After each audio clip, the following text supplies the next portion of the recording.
told him, I said, are you still mad at me? And he said, I never was mad at you. And, I sent another message and he viewed it and didn't respond. So I've just left it at that. Had he messaged you before that? Since no. When I told you I messaged and he viewed and never responded. Yeah. And then I, left it at that. And then he sent one, unsent it. I asked him what he unsent. He didn't respond. I said, are you still, because of the way we left things, I said, are you still mad at me? And he said, I never was. And I said, oh, I thought you was. And he never responded. He just viewed it. So I've just kind of,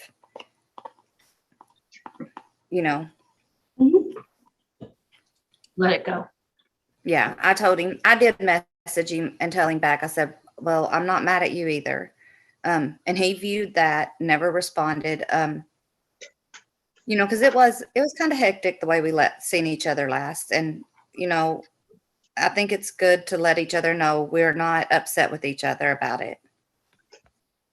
So whether he responded or not to it, he's seen it and viewed it. He also told me he wasn't never mad at me. So that's where it's left at. And I think that's pretty justified if we are not going to speak and this and that. We, had been friends for so long and everything. It just feels like a little bit of clearing with that. And that's fine. I mean, the situation.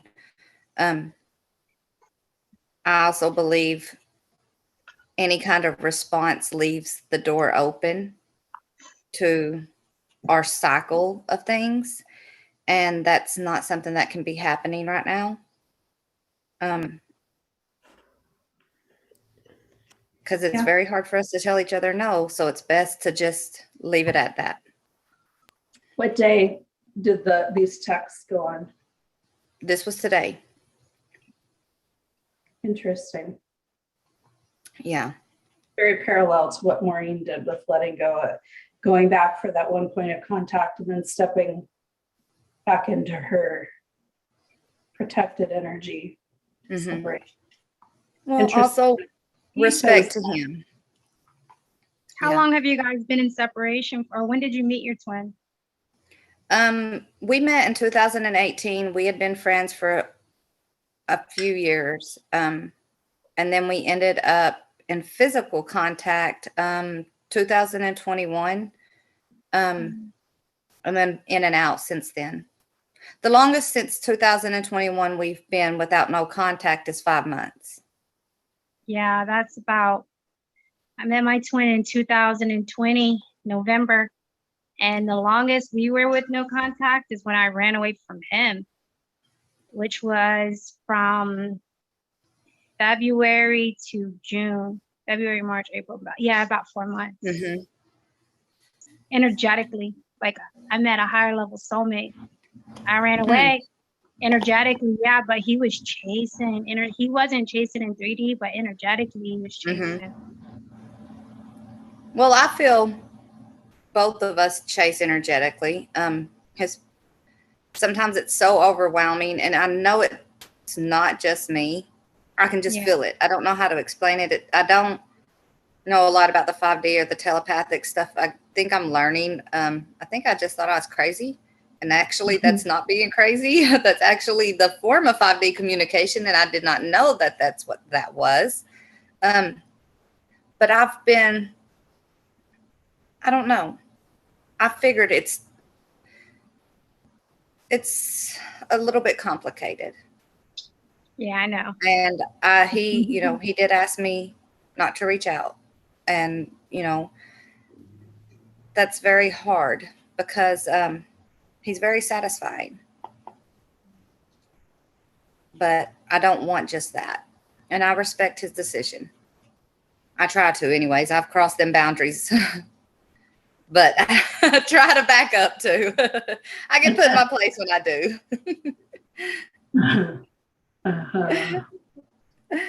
But it's good to see it because I don't see it sometimes. I'm in like a weird, not weird space, but I shifted in the, because I ascend fast, guys. I mean, if you're on this journey, you know, but in the during like the blue moon full moon that happened like recently, I shifted into masculine energy. And I never really been in masculine energy, and I didn't understand what was happening to me. But I went from like flowing in feminine energy to vibrating fully in unconditional love, to where like I was attracting like energies that were like admired, to like a hard type of energy, and I didn't understand it, and I didn't like it. Because when I shifted, it was like, it was hard at first. Like the first couple weeks, it was hard for me to flow in my feminine energy and channel and do all those things, because everything, I was starting to see everything right in front of me. And I was starting to see dark energies. And that's always been like hard for me, because I'm so in the light. Even before my awakening, I always wanted to see good in people. And then when I awakened and I started healing, it was like just love, love, love, love, love, right? And then when I shifted into the masculine energy, it was like I was seeing everything in front of me, and everything was physical. Like, I don't really know how to explain it, but it was hard to see through that feminine veil that you can normally see, like through like the third eye. And now I'm in the energy of balance, because I was like struggling. And my coworker is spiritual, and he kind of helped me through the process, because it was so intense. Like I was crying, like I don't want to be in this energy, because it was very combative. It was, you just see everything for what it is.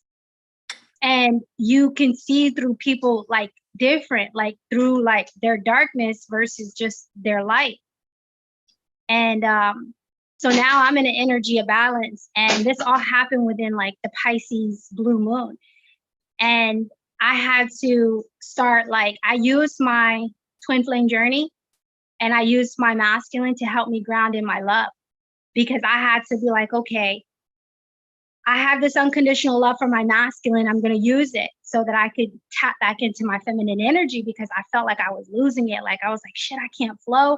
Like I don't know how to get, like, I don't know how to grab back to it. Like, you know, when you're in feminine energy, it's like you're a portal. It's so easy to grab into the other realm and to channel and to like flow. And so I used my unconditional love, that feeling of unconditional love, and I started flowing again. And it was nice because he was in feminine energy, and him and I communicate. Like even though our connection is more energetic, we're best friends. That's my ride or die. And so like I'm very expressive with him. He knows like everything. We are actually manifesting union together now. Finally, he's like, after 3 years, like, you know what I mean? The most he did was heart it when I said we need to manifest union, our divine union. So him being in feminine energy softened, like I never seen him physically. I mean, I haven't seen him physically, but like through text messages, I could feel the softness in his energy. And it's like he brought that softness back into me. And I think I did the same thing for him, because he was in feminine energy during the portal. And he texted me one time. I mean, I remember he texted me during that time, and he was like, he told me he feels lost because he was floating in feminine energy and he was lost up there in the stars. And I said, listen, you got to ground and come back, because he needed to go out there and ground. And for me, I needed to be able to tap back into my feminine energy. So we kind of used each other's energies to bring back our dominant energy so we can balance it. Yeah, I think we all go through evolutions of that. Isn't it interesting? Yeah. And how it's back and forth.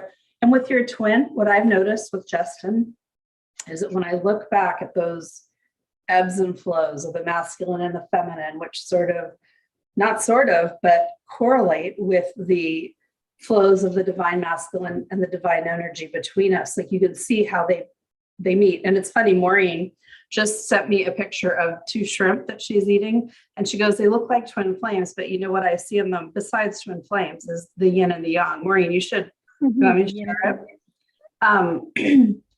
And it's funny. Yeah, shared. I ate them, but yeah. It's funny that is like this, the whole yin yang thing. It just comes to me like a synchronicity that Maureen sends me this picture and we're talking about this. And I'm looking back over just my history. I'm saying I really can identify now in hindsight those times when the wave, the tide turned, between us. And it's funny, Desiree, you were in separation for the same months of the year, but maybe not the same year that Justin and when I ran from Justin. You said February, March, April, May, June-ish, right? He came back in March. That was in 2000. This was this year. And this was in June, this year. And the only reason why we're back to in contact now, he had to work for it. He had to really work for it. Like he never, he never said happy birthday or, happy Mother's Day. He always tried to mask his feelings and stuff. But he he made me a hand gift because my spirit animal is a dragon, and he made it, and it I use it in my tarot videos, but he made it and he was chasing me energetically, which I felt him. And he kind of popped up at my house and put his energy back in. It was he but that's kind of what he did. He had to work for it. Not hard, but hard for the masculine when they're trying to be all, running. Yeah. Yeah. That's interesting too, Michelle, because the shrimp is remember I was showing you the yin and the yang of the words that we use between Bear and I. Mm-hmm. You can see it there. It's the same thing in the shrimp. Mm-hmm. That cracked me up. I looked down and I thought, oh my gosh, I had to share it. All I have are spirals in my bowl. It looks like a bunch of galaxies. It's rotini pasta with mushrooms. Yeah. How long were you guys in separation? Of who? You and Justin. That was our longest separation. We met on June 11th, 2015. We went into separation right around, I want to say it was February 6th, 2016. So we were together for about 9 months and it was just too intense. I couldn't take it. I couldn't understand why this affair that was just supposed to be a waste of my time in order to get attention on my wounded child, right? That's what I was acting out in a temper tantrum, and I couldn't stand the fact that I'd met this person who meant so much to me with no reason. We were having an affair. The whole point of the thing was just sex and physical companionship, right? And so we were apart. That was I ran because it was too intense, and that was in February. And then the worst period of my life began to happen, my darkest of the dark nights of the soul. For 4 months, I spiraled into my prescription addictions. My body, I just completely started ignoring it. I just laid in bed all day. And as a result, I started to tip into diabetes, and all these horrible things started happening, which culminated with me having a near-death experience with the drugs first. And then I quit all of the medications. But then my marriage at the time became horrible. I ended up in the emergency room in renal failure. All of these things culminated together. And then that was when I had the near-death experience, and I came back and I was like, okay, I have to clean myself up. And it's I've been totally crystal clear ever since that moment. And then it was a couple months later, though, in June, that I tried to commit suicide because I was in so much pain being stuck in my marriage. And what's interesting is the morning after I had my attempt, Justin, who I'd been in complete no contact separation with, I blocked him everywhere, everywhere. I get an email in my regular email, not my cheating email. I get an email in my regular email from him, and we still, neither of us can explain how he found or remembered or got even my real email, because I didn't hand out my real email to people I was cheating with. I have fake accounts, right, for my fake life. And so I don't know, neither of us can explain it. He said he just woke up that morning and he just knew he had to reach out to me. And I had been just shoving away every thought of him that I could. But I woke up that morning after the attempt, and there, and lo and behold, in my inbox is the email from Justin that says, I don't know why you shut me out like that. I forget, I'm paraphrasing. I've written it down in my journal, and right now I can't call this precise words to mind, but he said, I don't understand, why you left, but I want you to know I think about you every day, and I've never felt a connection like the connection we have. And he said, I just needed you to know that, or something like that, and put a little smiley face and wrote Justin. And it was just like every one of those runner, angry, pushing back feelings that, I could possibly have, they just melted. And I was like, I can never run from this person again. I am bound to this person. How did this happen? Right. And I wrote him back. And ever since then, we've never been out of contact for more than a day. And that was on June 11th, 2016. I know that was a long story, you guys. I'm sorry. I got into soliloquy mode. No, that's like with me, like me and my twin are in contact almost every day. Like you said, besides those months, but I just was dating someone else. But if it's every other day or maybe every 2 days, but after 2 or 3 days, he's normally like reaching back out too. So when were you guys like, okay, so I say your date, okay, 2016, 20, when were you actually in physical union? What year did you guys like make it to physical September union? 3rd, 2018. 18. So 2 years for you guys, 2.5 years? 1.5 years. Everything happens 1.5 years apart for us. Ever since we came to union. So before we were in union, Justin experienced 19-year patterns of his life. So if you guys know what I mean, it's like you seem to relive really in a big way the same stuff every certain number of years. And it seems like for every twin flame pair, even the two twin flames have a different periodicity of those periods where they their life seems to fall into these neat lines. And Justin's was like every 19 years, something major changed for him. And mine was every 11 years. And so I think what's happened is since we've gotten together, those are like two time waves like this, and they've met, and now we have these when we're together now in union, it seems to have gone to this 1.5 year kind of window of where everything changes. And I know that we're manifesting a lot of the changes, but it's so crazy the way the team is getting us there. I don't even know why I'm off on this tangent, you guys, but somebody needed to hear it. Yeah, that's exciting. Me and my twin is 3 years. I don't know, 3 is a number for us. Like when we first met, we had a conversation about Jesus Christ and how he died at the age of 33, and 3 is the balance, right? So we kind of connected there. We've been in separation for 3 years, but I think union is coming for us because for me, I don't have any expectations of like anything right now. I'm not chasing him. I'm just here. He's shifting like fast. Like he can't even go without speaking with me for a day. I won't I give him exactly what he gives me. And after 24 hours, if he hasn't heard, he's shooting text messages. So I know he's close, and it's 3 years. And then his initial is JC, Jesus Christ. Well, That's not his name, but his initials are JC. And we resonate with Jesus and Mary Magdalene just through our connection and through our spirituality. And that's for us is 3. That's cool. Have any of the rest of you, do you guys have those epics that you can look at? Mine's not that. I just noticed things in his life that is in mine. Just a lot of weirdness. But there's an age gap. But he was born the month I met my ex-husband. He also got married the same age I ended up getting married. His spouse's birthday is the exact same birthday as my ex-husband. Wow. Just yes. There's a lot of that. Many Like, synchronicities.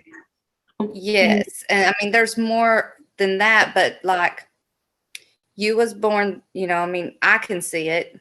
Of course, he's not, looking or whatever he may be. I don't know, but in my end, it's just there's a lot of that I noticed. Number of synchronicities, those flip things, totally. Yes. Somebody else? Say something? Yeah, my so my twin, his last relationship, she was an older woman and she was about the same age as me and with about the same amount of kids. And the oldest kid had the same name as my oldest kid. And then they had 2 animals that were specific and we had the 2 same animals. So like the turmoil that he went through in that situation is literally identical to me and my situation with my kids. And he proposed and he was about to get married. Stuff went down there. So, and it traumatized him to the core. And I'm literally an identical of that situation. Like, it's not that I look like her, but like in age and even like a little bit of features too, because she's Latin and like the kid's age and the name of my oldest kid. And yeah, it's literally like almost to the T. That's so crazy. I find that like, what's the odds? I feel like that like just shows like how it's like the universe like plans everything. Like it's crazy. So you can see his fear. Like, what if she does exactly what she did? And it's like literally the same situation.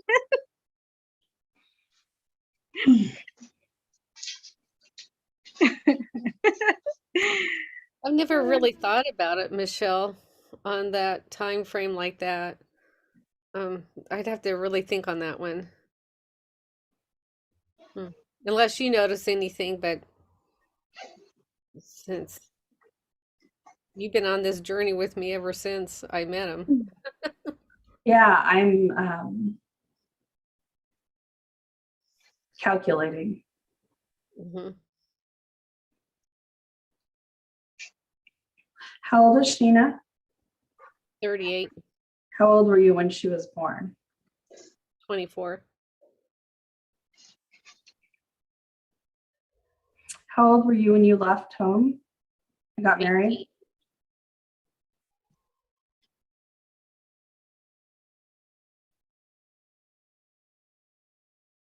How long? And it's been 6 years since you met Bear. You separated from him on the 6th year anniversary almost. Mhm. 6. 2 weeks short of it. 6. Look at every multiple of 6 in your history. Oh my God, you're born on 6/6. That's weird. That wasn't even in my head with the calculations. Yep. Check the spaces. And he's November 3rd, a year before me. Well, it's the year before me, but it's like for a while there we're the same age. And the weird thing about this year that I was thinking about is I turned 61 and my birthday's in 62 and he turned 62 in November and he was born in 61. That's 2023, right? That's this year. Yes, isn't that wild? So you can't make that stuff up. Just this pretty. It was there for us to find today so that you could go figure out that 6 thing. 6 years. Think about when you were 6 years old and when you were 12 and when you were 16, the big Hallmark. And I know you have Hallmark moments in those years. I'm sure we've talked about them. Aww. Oh, the twin flame baby. Say hi. I think my number is 6 too, because I was 26 when I had my first child, and I was 16 when I left home. Those are the only things I can remember at the time, though. Hey, don't hang up, though. Twin flame baby. Desiree, you're the only one here. She's in union with her twin flame, Melissa's, and that's their baby that was born about a year, 15 or 16 months ago. Her name's Aries. The baby. Yeah, she just turned 16 months. Yeah, and our thing happened really fast. We knew each other all through like grade school and high school, but we weren't okay. Bye, Aries. We weren't we weren't like best friends or anything. And then Yeah. we hung out. We hung out. And then 1 second, sorry. Okay. And then we hung out, and then about like a week of us hanging out, we like we were with other people. Like I had 2 kids with somebody else, but the relationship wasn't going good. And he was in a relationship for 10 years with the same person. And then I just like one day decided that like I couldn't just hang out with him and not like be with him every day. I couldn't just like let him go home to that other girl every time. And so I just told him that like either we're decide to be together or we're not going to date anymore, like we're not going to hang out or anything. And then he decided that he was ready to break up with her. And then that day that he decided, we were kind of looking for like a hotel room, but we couldn't find anything because it was still during COVID. And then his girlfriend called to say that she needed him to come home like right now this minute. And at that day I ended up hanging out with her. And then his mom called, and I met his mom and his dad because they wanted us to come for a barbecue. And that night she told him that she didn't want him to be friends with me anymore. And he said, I'm not going to not be friends with her anymore. And then she said, okay, then we need a break. So he said, okay. And then they broke up because she said she wanted a break. And then we've been together ever since. And so that was like July 12th. And then I found out I was pregnant in September with Aries. Wow. Yeah, That's it was nice. fast. Mhm. That was really fast. Yeah, but it was like crazy. It felt like everything was like meant to be. Like it was like everything was happening the way it was supposed to happen. And it was like everything was going according to plan. It was It just fit. yes. And that same, like during that time was when I didn't even know about twin flames. And then my sister showed up to my house and she's like, I found my twin flame. I'm like, what's a twin flame? And then she told me about it. So then I went home and I Googled all about twin flames. And then when I was Googling, I found Michelle and then been in her group ever since. That's wow. That's so crazy. Yeah. Look back, you've been, how many years now? You've been 2 with us years. for It was 2 years. 2 Oh my years goodness. in July. That's It was so beautiful. cool. Yeah. Aries is clapping for us. Yay, Aries. We clap for you.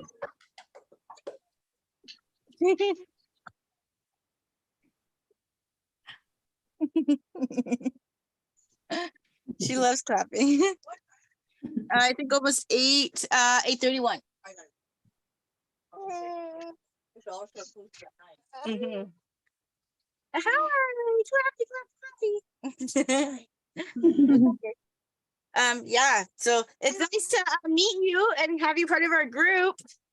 I seen you when you first came on, but it was so late I was falling asleep. I do that sometimes. Yeah, I We know. I hold seen the space for her. notification. I was like, oh, I'm not gonna miss it this time. You came on at perfect timing because we were saying goodbye. Yeah, I haven't been able to have like, communal support or find anybody that is on this journey. Everything I do like is like online, and I watch readers and I read myself, and that's Me about too, as much me as I have.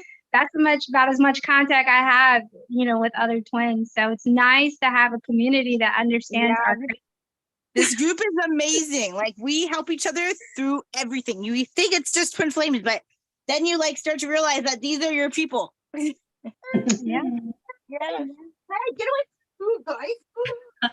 You guys, can we love Melissa anymore? She's so fucking awesome. I love you guys too. Mariah, do you know your periodicity? Or Amy, do you know yours? Or are you guys too tired tonight? Which is perfectly okay. I'm tired from all that math from Maureen. Mental math. Sorry about that, but not sorry. No, I appreciate it. Does anyone else here feel union energy right now with their twin? I always feel union with him, even if I'm not physically with him. So Is like that physical union. Like, well, yeah, but I meant like physical union, like it's time to merge, like that feeling of merging into grounding it in the 3D now. I always feel impatience because I want that. Mhm. I'm feeling Yeah, I'm it with so you. heavy, so heavy. Like union in 3D, of course, you know, that's there. We're in union with our twin because we balance off of each other's energy. It's just one source. But like it takes for the masculine to really ground in the 3D union because you know they're more grounded in this world. And like I feel my masculine like ground like slowly but surely grounding in our 3D union, like more and more. And I could feel that energy very close. Like it's time to merge. And I feel like there's still some balancing that needs to happen because even though we're close, we're still not completely balanced. But it's literally like a lot closer than what I've ever felt in the last 3 years. And I channeled union energy about, I say it was around like August. August is when I started feeling unions come like twin flame unions. So if I feel like if you're in a cycle where you met your twin between like 2019 up until now, like 3-4 years ago, this cycle is coming into union. And I channeled that around like August. And this is before I even felt the shift in myself or in my twin. And then, no, I'd say about July. I think I channeled it around July where I just felt union, physical union energy, not that it looked like, it didn't look like it from the outside. I just felt the energies coming in. And then in the month of September, I'm actually starting to see like signs of it coming in with literally like everything like balancing out more and more. Does that Desiree, make sense? when you say union, are you talking about 3D union? Yeah, Because yeah. a lot of us, like, I mean, Justin and I are in 3D and 5D union, but a lot of the folks who come in and out of this group are only 5D union, but they know without a doubt that they're in that union. They can hear their twin talking to them, they feel their twin's emotions, but there's the 3D just isn't there yet. Like it's what I was talking about, those waves that have different, they have to sync up, right? Yeah, the syncing, yeah, feeling the syncing of the 3D. Like the 5Ds already like, for me, because I feel like as a divine feminine, I lead the 5D union and because I'm closer to the portal. So 5D's kind of been here for a while for me, like with all the synchronicities and understanding that we're one and dreaming about like our cycle and seeing all the things, just knowing that we're married in 5D. Like that's how I feel like we're just married. Like that's kind of been a while for me, but I'm just now starting to feel the 3D merge. So you got the 5D and then you got the 3D merge. So like it's the 3D merge for me that I'm feeling closer than ever before. But the 5D still stands strong. It's like very solid, the 5D. But the 3D is starting to feel more like it's here. Do you feel that it's a collective energy or do you only? I feel like it's a collective energy. Yeah, because it was around, like I said, around like July, I started feeling union energies. Like union was coming in. And I swear to God, I did not feel when I say union, I mean like 3D union. I swear I did not feel like I was close in 3D union yet because my masculine was still masking too much. But like in this last month, I feel him coming closer in 3D, like more than he's ever had. And he's also expressing more of our connection. Like he's finally letting it, he's finally admitting and releasing what he knows in little bit by little bit, like by little bit. And it's like balancing us out right now. So where I feel like physical union, we're preparing for physical union because we got to be in perfect harmony in order to be in physical union. And I feel that so heavy in the energies. And I feel it's collective. That's why I asked if anybody's feeling it right now, because I do feel that many of us are coming into 3D unions with our twins.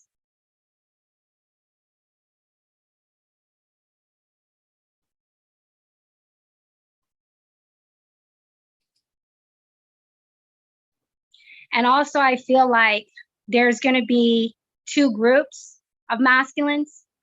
And I feel like the first group is going to come towards their divine feminine, but not like physically towards their divine feminine, literally like towards themselves. Like they're going to be moving towards their soul's mission. They're going to be eliminating a lot of low vibrational energies and thoughts from their world. They're going to be growing, which is going to pull them towards their feminine. But then there's going to be another group who bites the bait and goes towards the karmic world again because it's safe, because they're just not ready for their soul's purpose or mission or whatever you want to call it, and they'll be in another karmic loop. I actually channeled that like a couple days ago.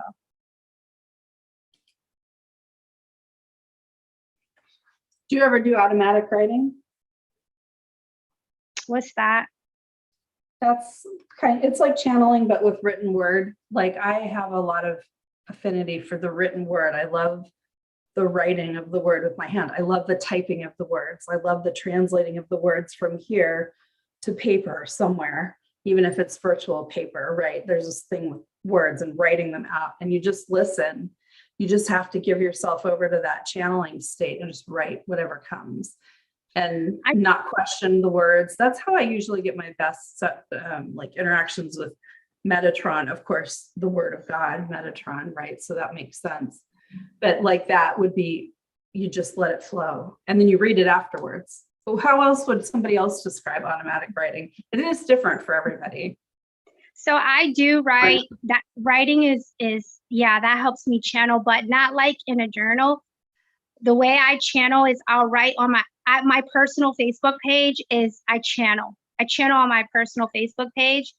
Okay, so this is going to be crazy, guys. So I'm starting to broaden myself more and be more open to my journey and to my spirituality. And this has been happening. Like I've been feeling the need to be more open about who I am.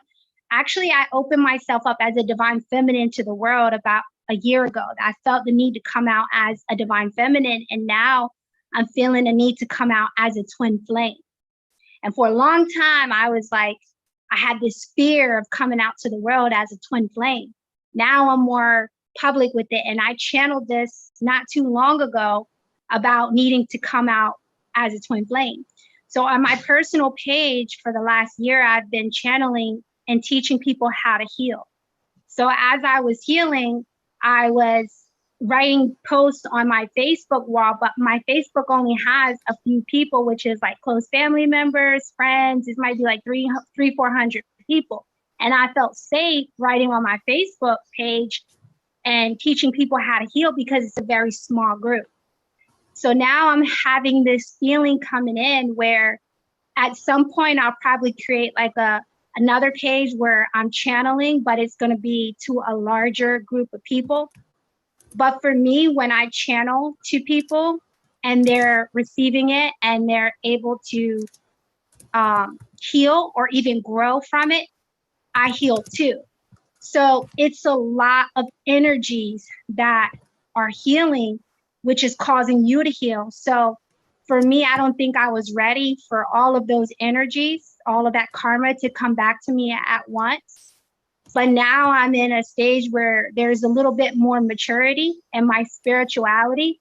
So my heart is calling to come out as a twin flame and to reach more people in some way. I just don't know how yet. It hasn't came to me exactly, but it's in the subconscious. Like it's a need to where it's going to happen at some point. But of course, everything happens in divine timing and you can't force it. So when it comes, it's going to come.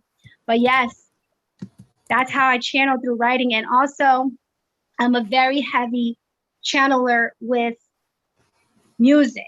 So like the way that I flow is through music and meditation. And when I'm in flow with music and meditation, I'm literally flowing with the universe and literally messages.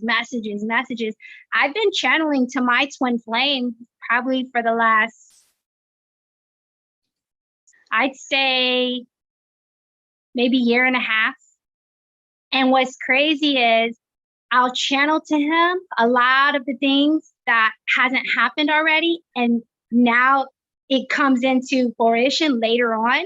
So he's been able to witness my psychic abilities to where I can channel to him about a lot of things that hasn't already happened. And that's a lot of the reason why he knows like who I am too. It's the real deal, because I've channeled a lot of things to him that came into fruition. And also when I was channeling to him before, I used to be scared, like he might think I'm crazy, whatever. In the beginning, it used to trigger him and he would go silent, but he always came back. It doesn't matter what I say. I am uncontrollable through my expression, through my channeling, and he just comes closer and closer and closer. Even if it triggers him, I don't hold back from my twin flame. I don't hold back. And sometimes I'll channel to him and it may not be the best. Like before I met my soulmate in February, I channeled to him in November and I told him I felt like a higher level soulmate was coming. That he needed to, like, at this point, I was kind of like, you need to step up. I didn't know as much as I know now, but it was like, if you don't move forward, I was in that space. If you don't move forward, someone else is coming in. Like that's happening. And I swear to you not, in February of that following year, I met a soulmate that was vibrating just as high as me. And I was channeling to this guy. He was going through karmic cycles like crazy, breaking karmic cycles, because I was able to see where his pains and all his wounds and where he was stuck. And he trusted me enough to break it quickly, fast, quickly, fast, quickly, fast. And he was a higher level soulmate vibrating with me, and we were healing together. To a point where I was like, I don't know if I believe in twin flames. It was that serious. Yep. Why would you not believe in twin? Oh, because of what the energy exchange you're experiencing with your soulmate. Yeah. Well, once we figure out the kind of the powers that you're describing of our ability to heal, especially when we come here as twin flames, I think everybody in this group can kind of identify with what you're describing, that realization, like that this healing can take place, whether it's first with your twin flame or first with a soulmate, or vice versa, and then you share the energies in the other relationship. I think that's such like an amazing moment, and I like hearing you describe that realization that you had. And me and my soulmate, we were healing together. Like him and I came together because the reason why I was in a marriage for 15 years, we were together 15 years altogether, married like 13. And when I met my soulmate, he was going through a divorce with his ex-wife, and they were together for 13 years. We had the same traumas. I still needed more healing with the ex-husband. And there was a lot of things he brought to the surface because of his situation. So what was happening is we were healing our previous soulmate situations. So we came together healing those parts of ourselves through our past soulmate relationships, marriages, whatever you wanted to call it. So I did a lot of healing that I didn't know that was still stuck inside of me from my ex-husband. He also did a lot of healing with his ex-wife because we were similar. We had kids, we had a long-term marriage, it went south, it was very similar. And the only reason I said I don't know if I believe in twin flames, because when I met my soulmate, the power of our healing and our vibrations was insane. Okay, it was insane. And the way we were healing and growing together, it was so strong that I was like blocking my twin flame out. And you know how the runner will block the twin flame out energetically? That's what I was doing. I was blocking him out because I was healing with this soulmate. And it got to a point where the soulmate, it was from February to June. So me and the soulmate got to a point where it still say when we met, we were so aligned. And because I'm at the point I'm at spiritually, once we got to a certain point, so say we were here, we were aligned and we were rising, but then all of a sudden we got to a point and we weren't aligned no more. We weren't aligned. because I trust my intuition. I trust my feelings. I trust what I see. And with him and I, there was some core things within him that was like, for me, no. Because with him, the one thing was he didn't want no more children. And for me, in my mind, I've been channeling for the last 2 years that I'm supposed to have I'm supposed to have a kid. In my dreams, I'm holding a baby. My twin flame, my masculine has been in my dream holding a baby. I literally felt the spirit of that baby one time, like coming through me. I see synchronicities of like baby bottles and stuff like that. So I know I'm supposed to have a baby in this life. And maybe I'm not, but I'm not supposed to block my womb. I'm not supposed to say, oh, you don't want a baby because of your trauma. So now I have to be on birth control and block my sacred womb. Absolutely no. This is my creative space. This is my power. There's no way I'm blocking my womb for nobody. Whether I have a kid or not, I'm not blocking it. No, you're tripping. That's where we become unaligned. That's the main thing. And then kids, my kids, his kids, not aligned, because in his divorce, the feminine energy in his divorce was kind of crazy. Not crazy, but like all over the place. So the kids were not ready for a new energy. But in my situation, I've been alone for, 5 years because I've been not married. I left my ex. We separated about 5 years ago. And in the last 3 years, I've just been healing alone. So my children are ready for new energies because we've been healing for the last 3 or 4 years. So the energies of the kids were not aligned because his children were not ready for new energies because they have so much going on in their life. My children hasn't had energies near them because they've been healing with me in a safe space where energies haven't been bombarding us. So we're not aligned with the children now. We're not aligned because I'm not blocking my womb for nobody.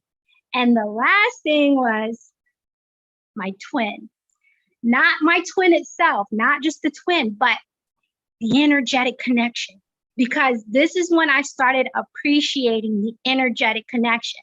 So like when I met my higher level soulmate, before him, I was kind of annoyed with the energetic connection because it was like, he's not coming forward and I can't just move on. And I'm like obsessive and impatient and frustrated. And you guys know how it feels, right?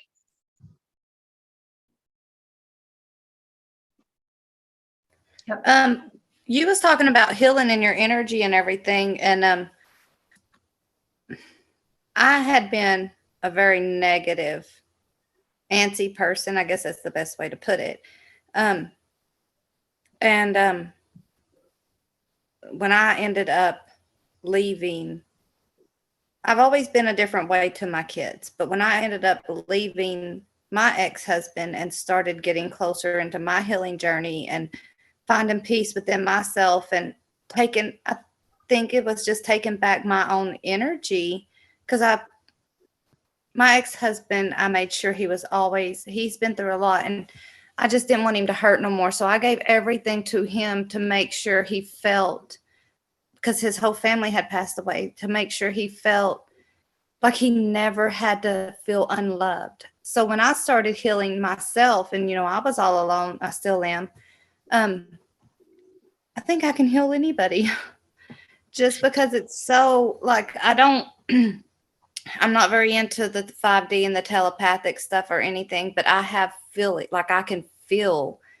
I don't know what it is. And even my kids come to me and I just very empathic with them. And I just always know the next step with everybody else. And it's just, that has really, I didn't know that. And so as I work through right now, I'm big into working into my inner child healing.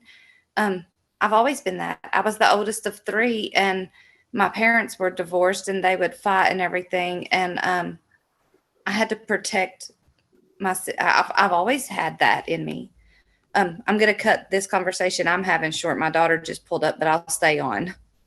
But I just wanted to add that the energetic level of healing is just, when you look back at it, I was born to heal. You're a healer. We Yeah, all were. I Everybody didn't was. know. You didn't know, No. but you did it. You embodied it for so many years, Amanda. Yeah, I've given it since I was since my sister was born. We're 2 years apart, so I've been given that since I was 2. And I just thought, God just keeps putting all this on me, and I have to be strong. But it's not because I can take it and handle it because I have to be strong. It's because I can give love. I've just changed the Yeah. thought that I felt like it was just too much, but it's just enough. Yep. Thank you, Amanda. Oh my gosh, that was amazing. It's amazing. Erin, I've been wondering and wanting to ask you, are you there? I'm here. I'm just driving. Did you have your first fair card reading thing? No, not until October 14th. Oh, okay. I think I thought it was September 14th, which No, would have I'll been the day after last call. So yeah, No, it's October gonna be on Saturdays, so it'll be, yeah, October 14th.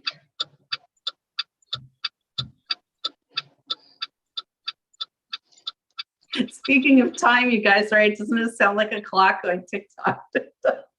Sorry.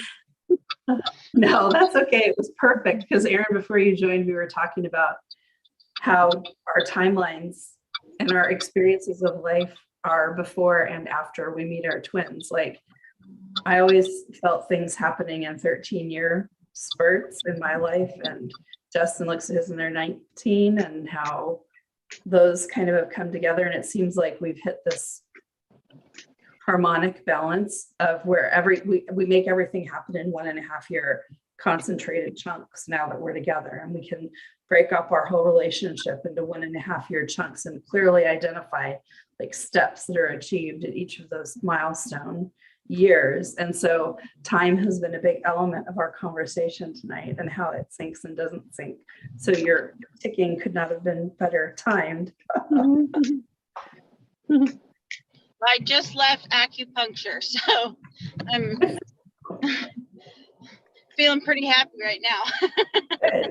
I just said to Justin yesterday, I was like, we need to go ahead and just make acupuncture appointments for one of your days off every week for the rest of the year. We just need to. Oh my gosh, they're amazing. They are. And Yeah. I go for my chronic fatigue because it really helps with the inflammation. My insurance technically only pays for if it's for backache, headache, or migraines and neck aches, but the inflation causes backache. So she kind of fits it in there, but she can do so much. She can focus on my digestive issue. I had a gallbladder attack just 2 days ago, so this one was focused a lot on my liver and lymph nodes. And this woman kind of triggered me the first time I met her, but she's been like a saint because I learned so much from her and about the body and how Chinese medicine works. And like, she'll hit a point where now none of my other doctors would be like, oh, is this tender here? She'll hit a point and I want to practically jump through the roof. And I'll be like, how'd you know that was there? Just because she knows how it's all connected. So it's an interesting adventure. And it always makes me feel good when I'm done. I know, post acupuncture high. It's awesome.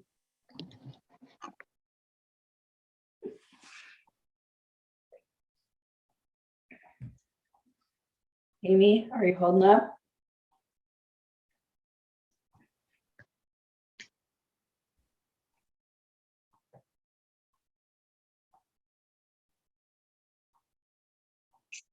I'm back. I'm back. Glad you're back. Sorry, my phone. I'm on an iPhone, so I can't take it because it's different than the computer, and I'm like in and out of the screen. So don't mind me. No, I'm tired. I'm probably gonna go soon. I have a long week.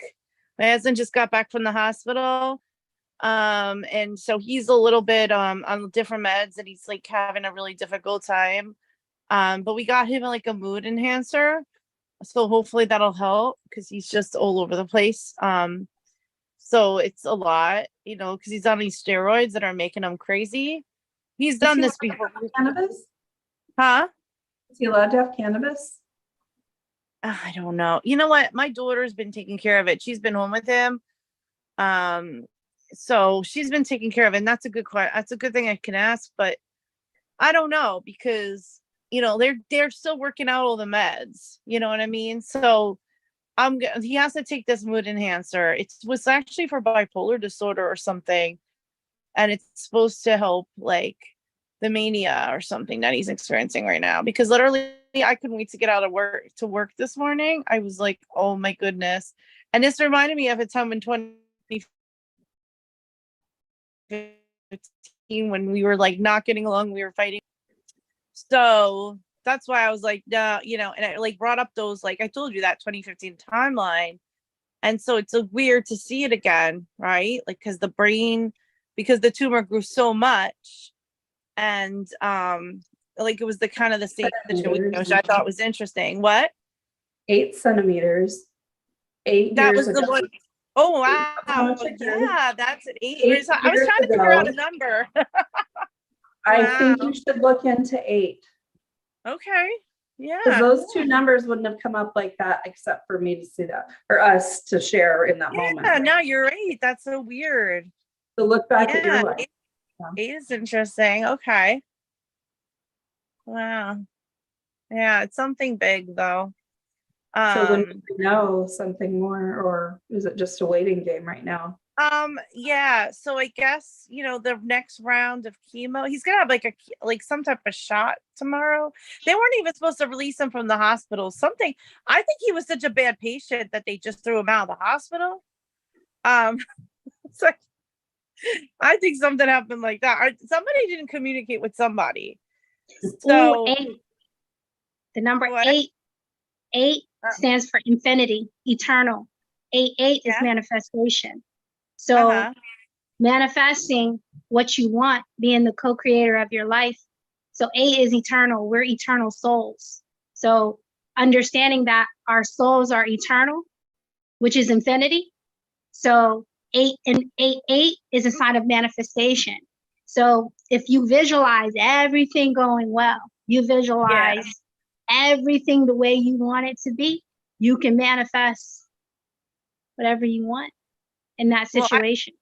I get it. And I'm actually starting to do that now. Like I just said, I had a reading with Michelle and I said, I'm so done.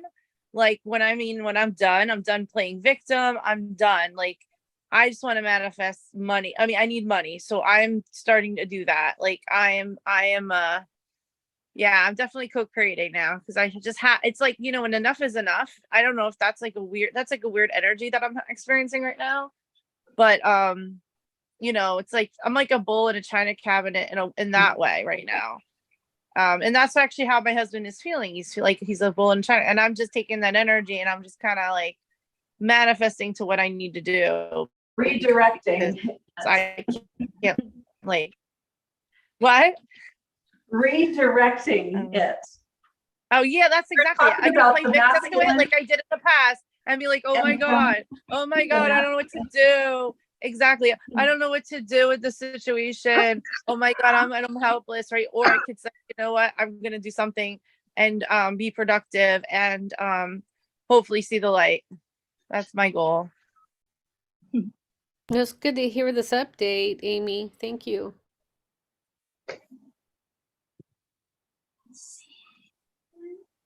That was an awesome reading, by the way. That was one of my favorite readings ever.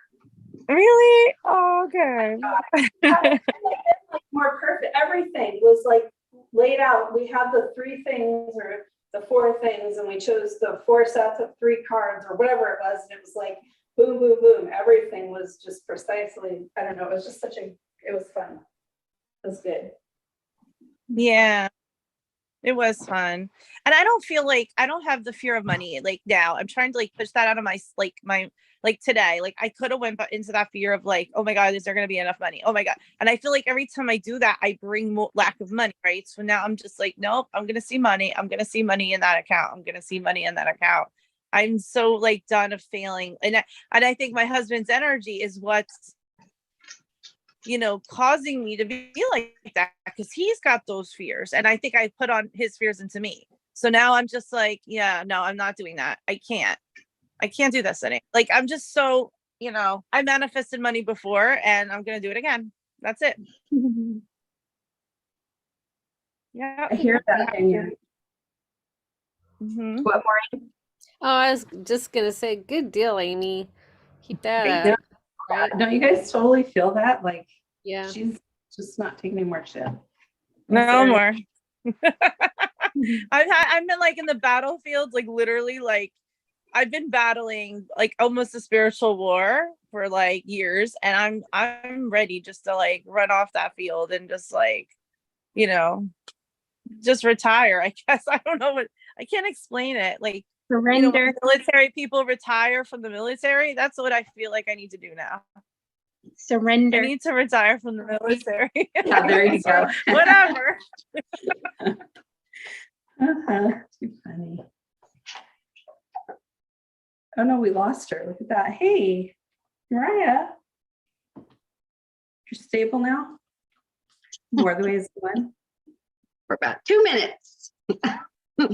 It's okay. I just want you all to know that if you buy the 4 Patriots power sources, I've been testing them out with no electricity for 2 weeks.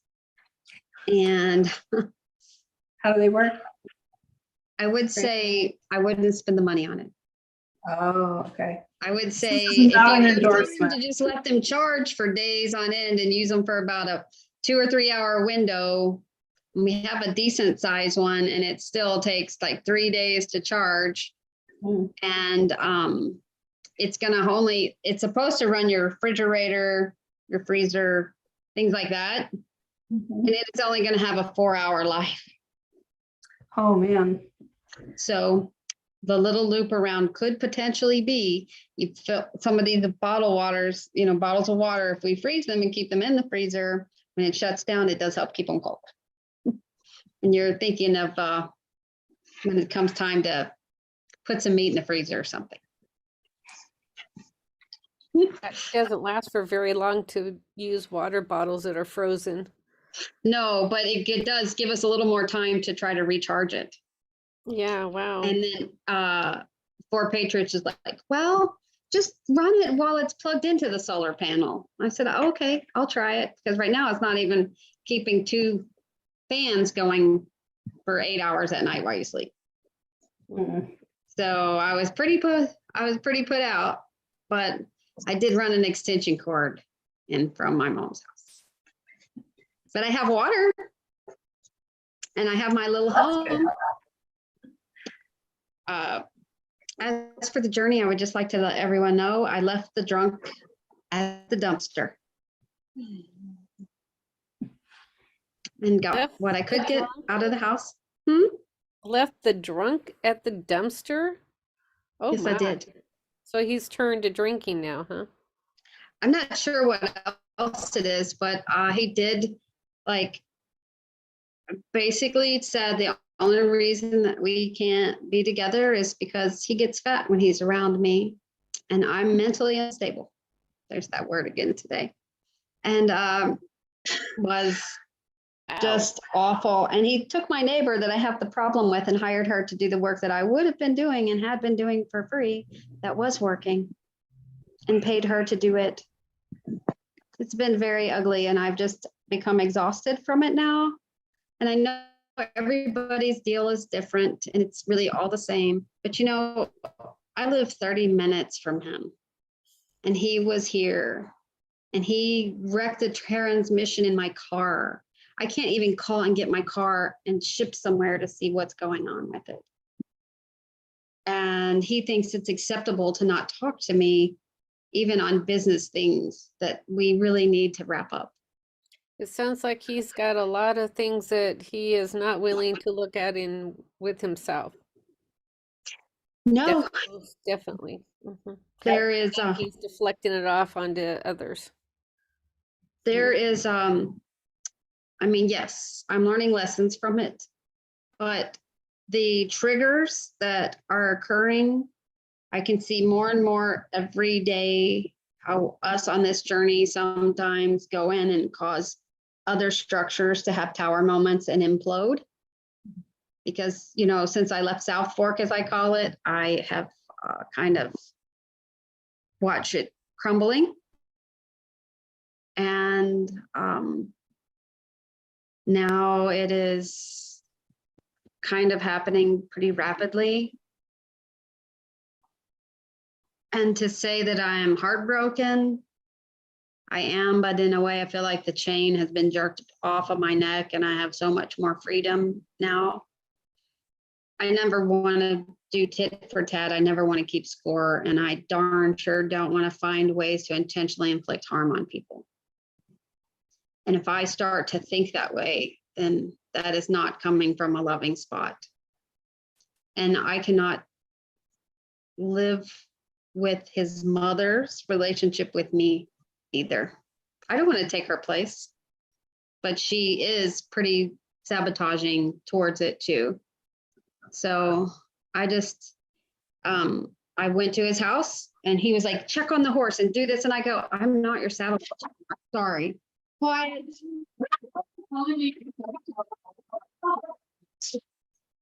Sorry. Bye, everybody. I gotta go. Sorry. Yeah, I gotta go. I'm sorry. Take care. Goodness. There was a lot of angry feminine energy there. It's a tower moment. Sometimes it takes for tower moments to happen in order for new energy to rebuild. Yeah. Every That's what it time. reminded me of. We all go through them, you know, those tower moments. Yeah, we do. I have, yeah, Desiree, you haven't been on very long, so you don't know, my whole left thigh from groin to knee is a great big lighthouse, but it's also the tower moment from the tarot. You know, it's kind of like the two combined with the waves crashing all about and the light being shown through the clouds. I'm a big believer in tower moments, as painful as they are. Tower moments are good, believe it or not, because there's Yep. lessons that you're being forced to learn in these tower moments. And in order to stop creating these tower moments, we have to reflect and ask ourselves, what is the lesson that's being shown to me right now? And once we can get the lesson, then we can rebuild in new energy and stop creating these the same tower moment. It's always going to be a different tower moment, but at least the same cycle of why that tower moment, you know, existed. We hear you. We're with you. Well, you guys, I'm going to start drawing cards because I'm hoping to finish on time-ish tonight and Okay. perhaps break. So I'm Oh, guessing you draw cards during the session. That's nice. That's really nice. And actually, we've had a lot of fun the last couple of weeks with me pulling a card and someone else pulling a card from their own deck. So if anybody wants to volunteer to pull the second card with me tonight. I'll pull a card with you. I always have tarot on me. I love tarot. So the deck I chose was the Gateway of Light Activation Oracle. Who's that for? That's the deck I'm going to use tonight. So that's the deck, is the Gateway of Light Activation okay. Oracle. Just felt like this one was calling to me when we were talking about, actually when Desiree was starting to talk about the infinity and the 8, for some reason, right that moment when she was talking about that, that's when this deck came in my head. It sort of looks like you're looking into infinity through the portal. Oh, that's nice. All right. Amanda, I know you can't, I don't think you can say anything, but I'll pull for you first if you like. Whether you like it or not, I'm pulling for you first. They're giving us a card for you first. And also, she thinks she can respond. Oh, she got the Gaia Gateway Activation. learning experiences, wisdom transmission, and earth intelligence. You guys, so it's a, oh, that's weird. It looks like a man behind, or like a dragon or something behind when you look at it in the camera, but when I'm looking at it, I just see a rainbow and a cliff. Oh, and a volcano in the background. But when I look at it up here, it looks like there's also a man above the volcano. It's everything about earth and renewal and rebirth, Amanda. And I think that's really what you've been going through this painful portal of lately. Oh, and you know what?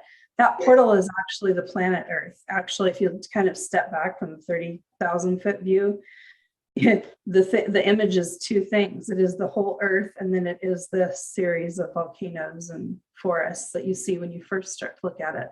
And see, I think Amanda's really going through this Gaia Gateway right now with exactly what I just described. She's like going through all these earthly changes of this spirit. She's always had like this religious spirit and like understood and been able to give and been the kind of healer that she talked about being earlier. So all this like 5D stuff, and then it began to kind of close in on her, and then the earthly stuff is there and she's learning how to cope with it and like play it out.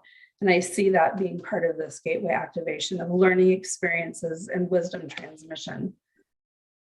I wish you could have heard that. Well, she can watch the. Yeah, I heard it. Thank you. You're right, because I do have trouble disconnecting my 3D beliefs with a lot of it. And I'm learning into my spiritual beliefs. But I think you have a solid basis in each. It's kind of like we were talking about the yin and the yang earlier, because you have that religious background to go back on. And as much as religion can be vilified by lots of different people, it is a path to spirituality for many. Yes. It is something that gets them thinking and moves them down that path. And so I think you have that background and that grounding, but you're transmuting that, like that power transmission thing I was saying that said on your card, into like an earthly acceptance of where you are and what you're doing. And it's kind of like you're going to be, the words come to me, stuck in this 20-year thing, and it's going to feel stuck, but you have all of this wisdom that's being gained, not by you, but also by your twin, and then shared through the connection. That doesn't make it any easier. I'm not trying to like put rosy glasses on it. It kind of, that 21-year thing so resonated with me when you said it in the comments. So I just want to tell you what I'm feeling there. Yeah. Yeah. Well, I'm glad you were able to hear that. Desiree, do you want to pull for Amanda too? Yep. Oh, guys, I'm using this one. It's called the Murder of Crows Tarot. I call this my twin flame tarot. This is how I learned how to read tarot in this deck. And I'm a fan of crows. Like, they used to come in my dreams a lot during my awakening. So they're like messengers for me.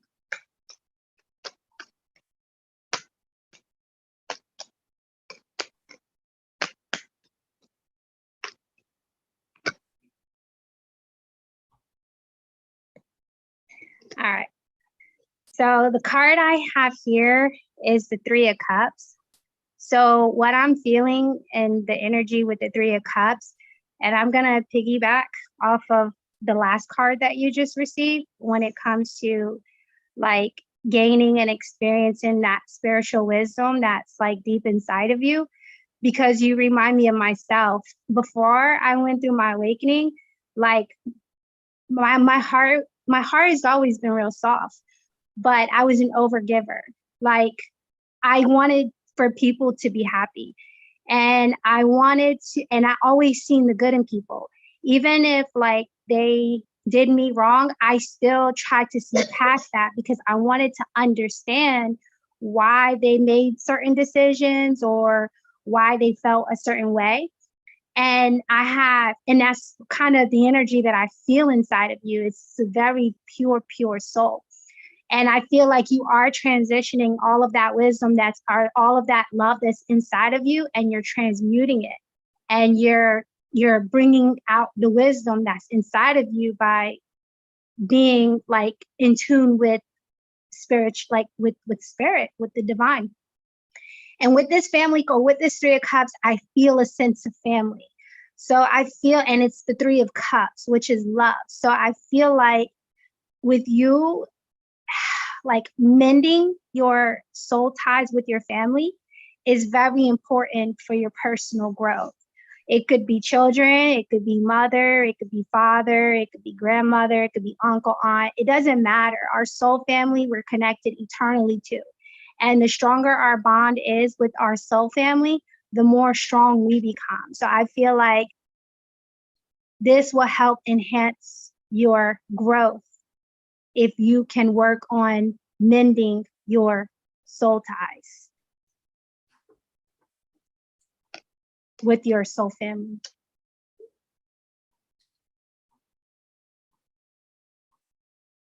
She might not be able to speak, but Amanda, that one was for you too. So, all right. Who's next? Maureen? I think Maureen is next. I'm feeling Maureen. Whoa, that was pretty quick. Maureen, are you there? Oh, Yeah, I'm there. Sorry, I was just So- reaching for how many years ago did you go to Egypt? When Sheena, 2019. that's when you went to Egypt? No, that was Peru. Oh, sorry, Egypt. I went in. Oh my gosh. Hold on just a minute here. Boy, when was that? How old was Sheena? She was 10. So Was she? 26 No, years ago. four. She was 4 years old. I'm sorry. So 32 years ago. Long time ago. Yeah. Stellar gateway activation. You have infinite potential and you're in a manifestation vortex. And see the pyramids, but Yeah. they almost, and they have this prism. Oh, you know what? It looks kind of like a Fresnel lens from a lighthouse superimposed over it. And it also reminds me of lens. Oh, and here's what's hilarious, that you're flanked, it's flanked up here by two ravens we were just talking about. Love And what- Maureen, always, when I see two ravens, it's you, right? Yeah. The So, Ravens. yeah, and what I'm feeling there is just what you, I mean, you have been manifesting a lot of things lately. You've been manifesting a renewed sense of, you've demanifested from some physical things. You manifested back your bowl. You manifested an income stream in that. You manifested the sale of the blanket strip, which is, I'm assuming, still coming to fruition. So I have this, I hope so. I haven't got the money from it yet, but it's like, it's kind of dialing in you know, on that frequency. And the coach that you're, the business coach, that feels like a step in the direction. But yeah, it's like focused on your infinite potential, and you're in that manifestation vortex. That's nice. I like that. That was a nice reading. Yeah, I'll go for that one because Would you like it to- oh, go really ahead. does feel like that, like a lot of manifestation coming along. For so long I've been in a not really a hold pattern, but a healing pattern. Your energy feels very balanced. It feels very neutral. Feels very calm. Yeah. I'm All right, also I'm gonna not do a feeling very well. I got a sore throat and earaches Uh-oh. still. Would you like a card from Desiree? Sure.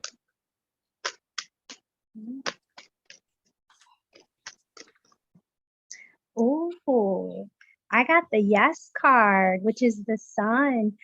Mm. I don't know, when I get this card here, I feel like it's like the phoenix rising, right? And normally when I see this card, it's like the masculine card, like saying yes. And I feel like you have a lot of strength, like in this 3D world, and which allows you to be a master manifester, because masculines are master manifestors. They're grounded in this 3D world. So I feel like for you, there's like this light, like you can see a lot more. You have more clarity.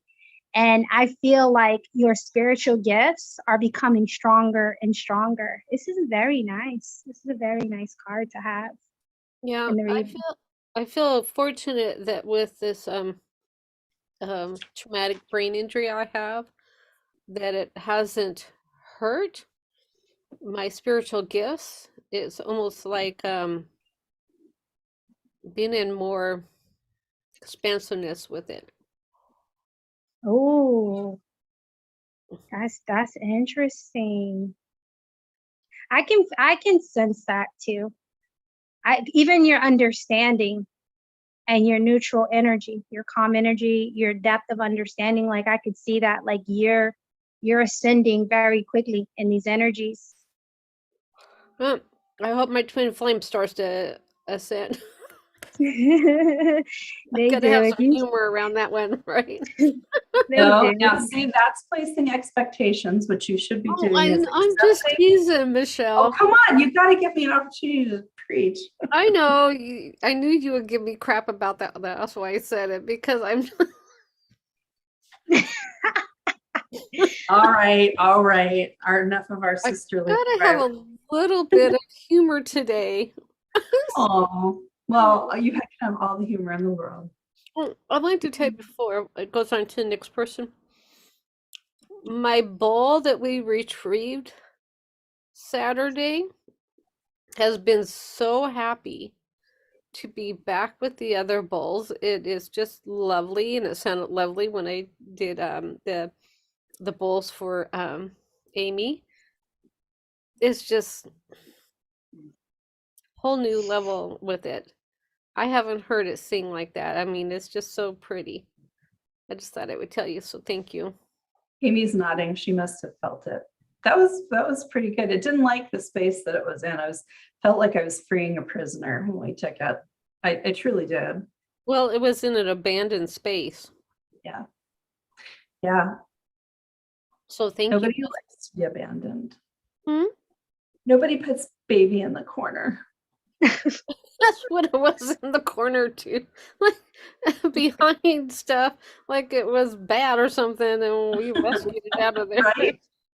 Like it was guilty. I was being So shamed. thank you both for that reading. Thank you. You're welcome. You're welcome. Erin, I pulled for you. You were next in that rotation, and out came the heart of source. And are you still driving? You must be, or can you talk? Can you hear me? No, I'm home. Okay. Heart of source. All-encompassing love, unconditional acceptance, and serenity. So you guys just correct me if you think I'm wrong, but this, Erin, this is the culmination of whatever has been happening to you for the last 6 months. You have come so far in this. This is like exactly where you found your way to, is this mandala, right in the heart of source.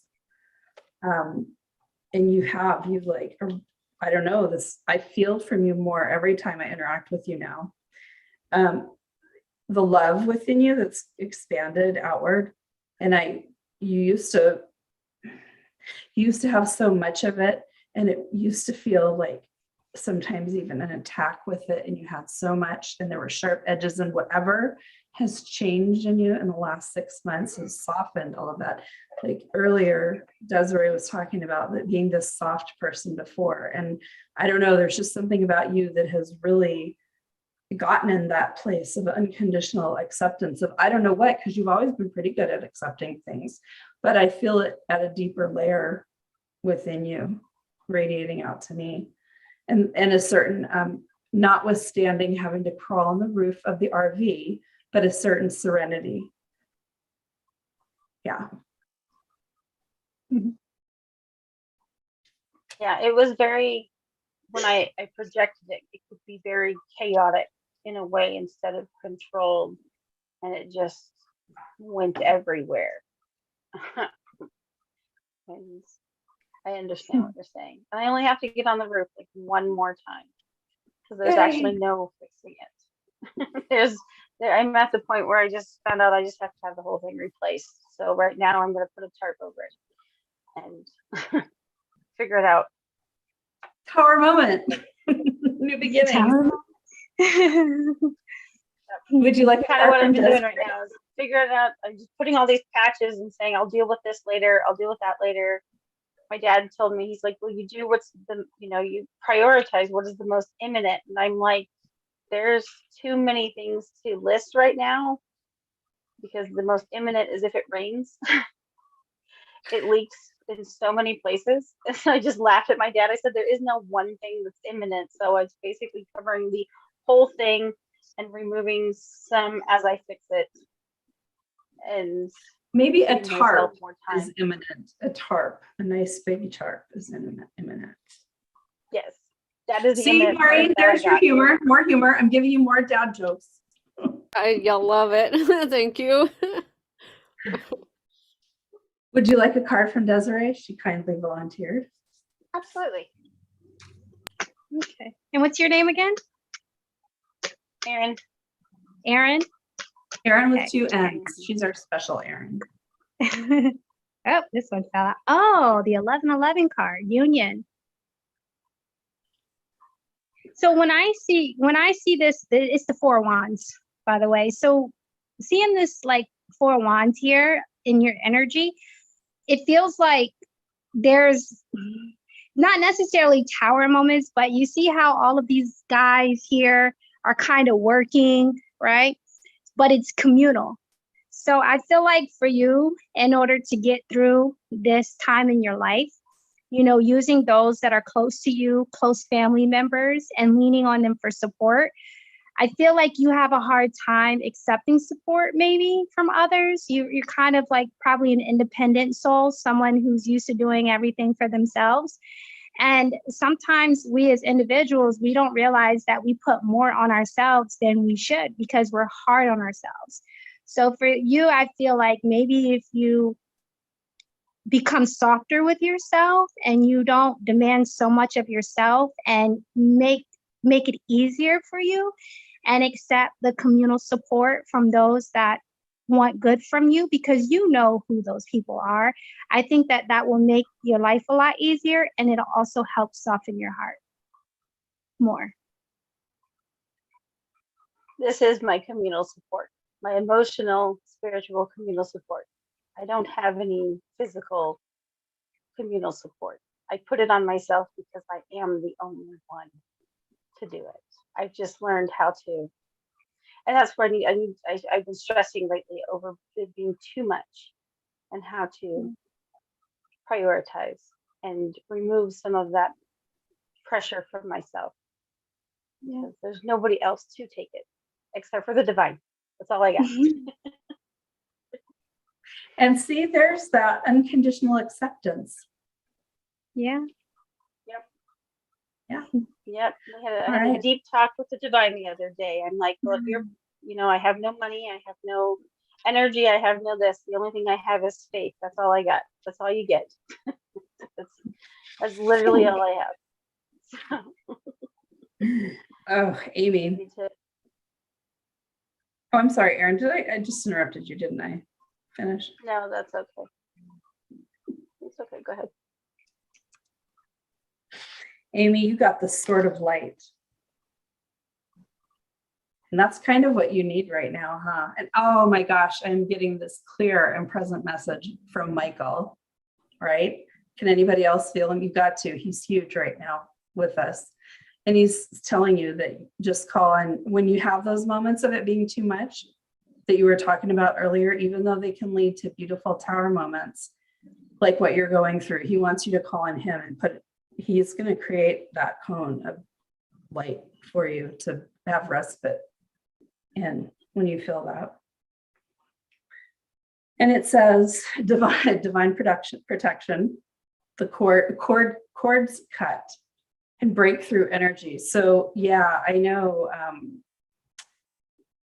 you've really needed to take a lot of what you could get just for yourself right now. And I think something else that will help for you a little bit. I didn't even think of this the other day. Have you done a cord cutting with your husband? Because a lot of this illness stuff has created cords. I was thinking about that a little bit, like, because I'm so much of an empath and so it's weird. Like, I'm so energetically corded and I know that. And I think, like, I don't know, like when I even went to ShopRite today with him, because he wanted to get out of the house, we were driving, we are going in the shop, and I knew like his peripheral, he doesn't have peripheral vision. He had like so many car accidents. And I think he had a TBI too, but I could tell him like it wasn't his balance today because he could walk now with the steroids a little bit more. But I knew like he could, when he was driving the scooter in the ShopRite, he was like crashing into things. I said, oh, you can't even see that. Like, I already know what's going on with him, like in that physical way, right? Like because that's even how I awakened. It was through my cousin who had brain cancer, who awakened me first. She was like the catalyst. And then he woke me up with a brain tumor. Like, I kept thinking I had a brain tumor. It was the weirdest time of my life. But I do feel like I am taking on a lot of his stuff. Yeah. And I don't know if I was thinking maybe I should do that once in a while. Yeah. I think it's a high time for a good one. I think that'll free up because your sturdiness, let's say, in your declarations earlier, and how much force I feel behind your words. Again, let's go back to this theme of softness, especially going into fall when everything turns from the hard edges of growth and spring and summer and the heat to the softer, longer nights, the more yin energy. I think you would do well to cut those cords, and it might make that big boulder that you're pushing in front of you, like it might make it just a little easier to wield. I think, yeah, cord cutting is a good idea. I mean, yeah, I think so. I mean, like, I've been having weird energy dreams, like where he needs me in the 5D more and more, but at the same time, I'm just like, I just feel exhausted in the 3D level. Does that make sense? Like,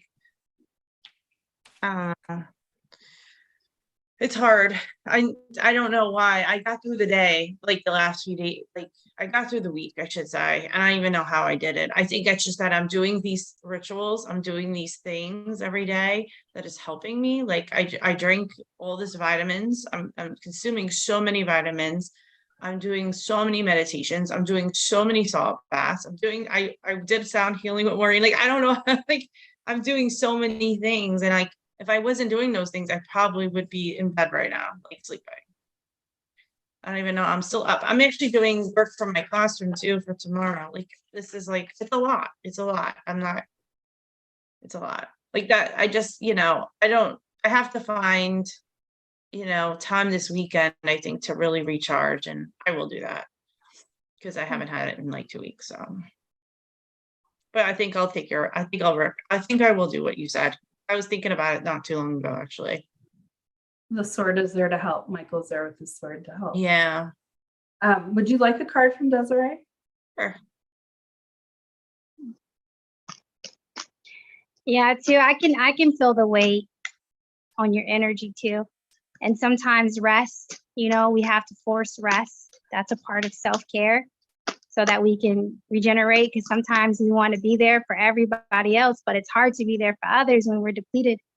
So rest is necessary. Right here, I'm pulling the 8 of Swords. So I could feel the weight a little bit. There is some blocked energy here. I think it might also, on top of rest, maybe some shadow work. So when we become at a point where we feel like we're stuck and there's nowhere to turn, we have to turn in. Okay. So if we're getting to the point where we're reaching our max, we have to figure out, why are we allowing ourselves to get to the max, right?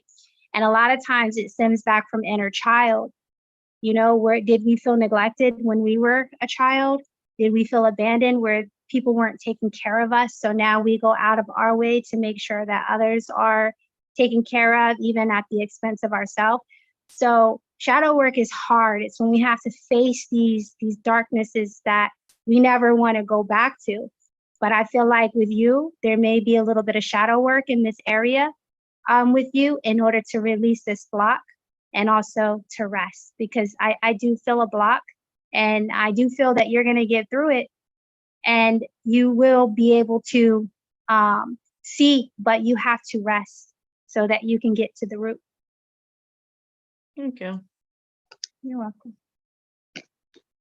Michelle Durant, you were able to join. Hi.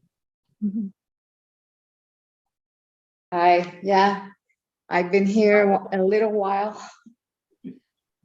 What was your walk next? I was walking back home. I went to a business to the main avenue that I had to do. I was not walking in the park like the other times. And I have I'm surprised by a little butterfly, because here on my this space that I have as a patio, I don't have any trees or green or no grass, anything, no plants. And this butterfly landed there on the ground, and it just stood there. It was yesterday evening, and it stood there for hours without moving until today, like 24 hours in the same spot. So I was surprised because I had never seen one butterfly doing that before without flying away. Make sense?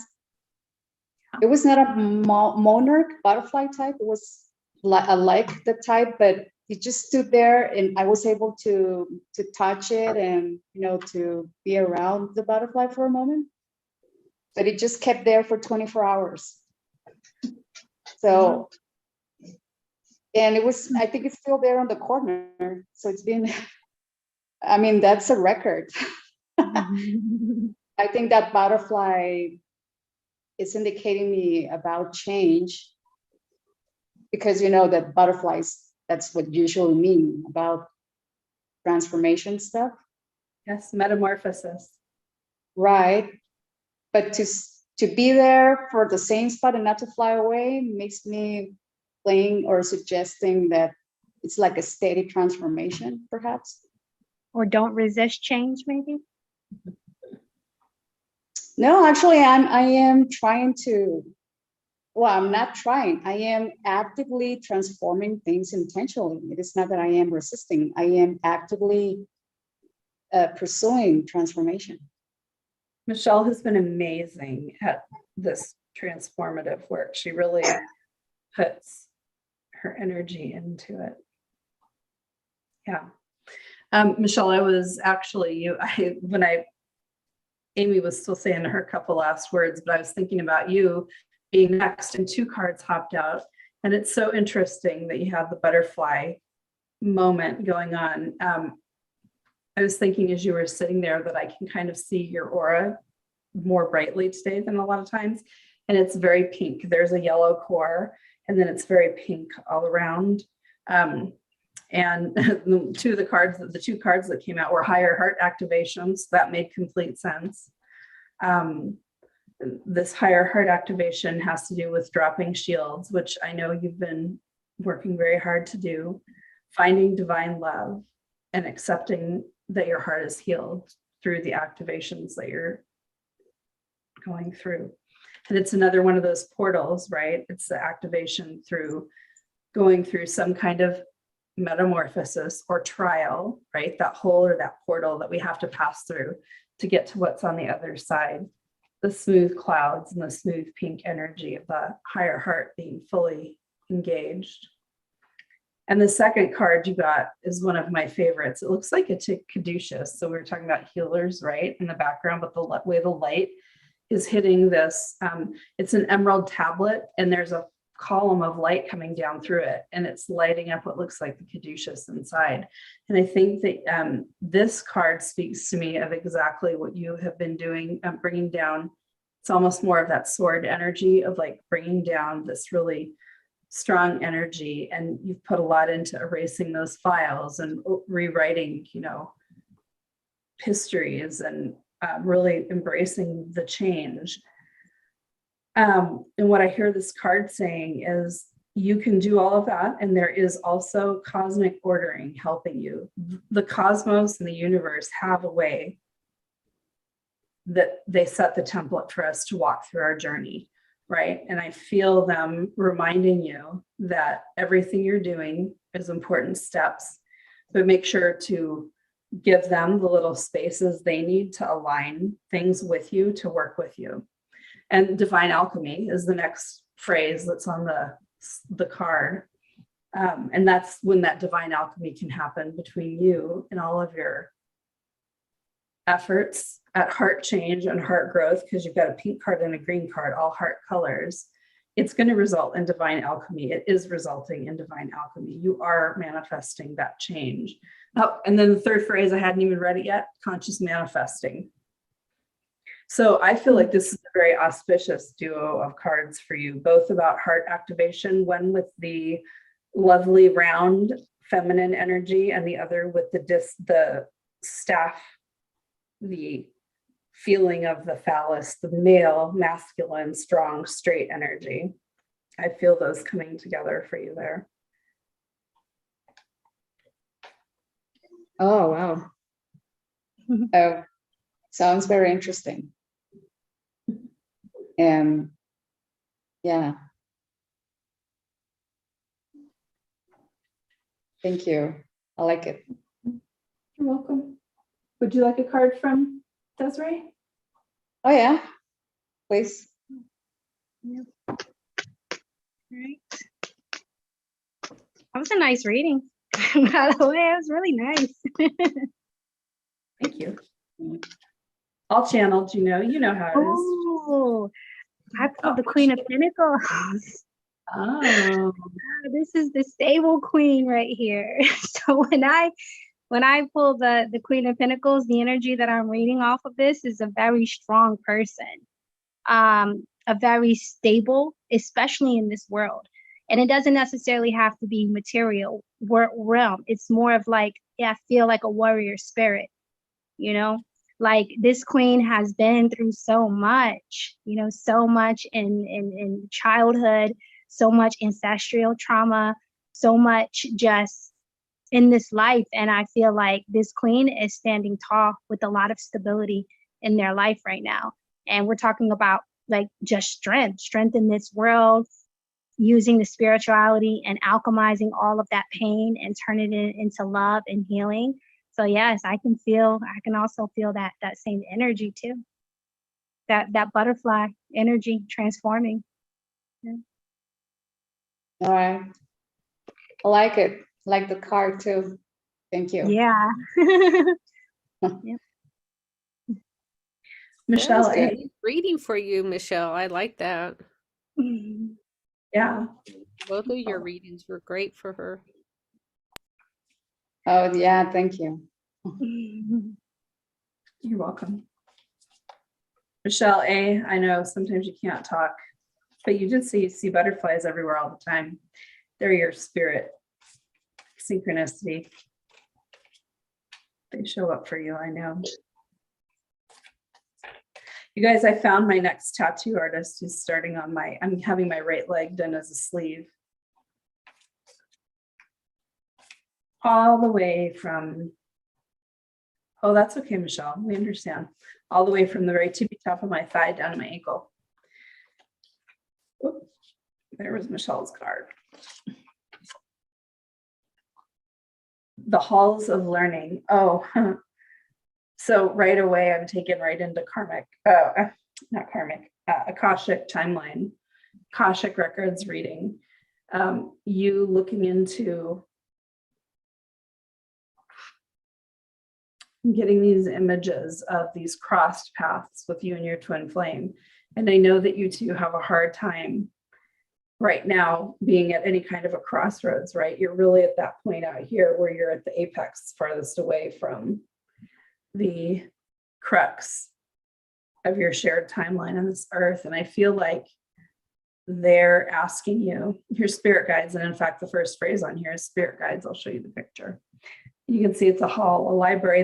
They're just inviting you in to start gathering information about those other timelines. And they're offering you a confirmation. There's some question you've been asking.